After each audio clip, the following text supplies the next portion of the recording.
Militer Ukraina melakukan aksi balas dendam ke tank-tank Rusia yang sempat menyerang pasukannya di Nevelskoye. Sejumlah tank Rusia terekam diserang drone peledak Ukraina, seperti rekaman yang beredar di Telegram pada Jumat 28 April 2023. Dalam keterangan unggahan disebutkan inilah rekaman penghancuran 3 tank T-80BV, T-72A dan T-72B Rusia yang menyerang posisi pasukan Ukraina di Nevelskoye, 10 km dari Donetsk. Pilot melakukan pekerjaan yang hebat dan menghancurkan 3 tank dengan 3 drone tepat sasaran, jelas narasi unggahan.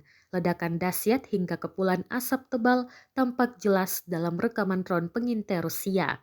Tank-tank Rusia berakhir menjadi abu. Rusia telah menginvasi Ukraina selama setahun, terhitung sejak 24 Februari 2022.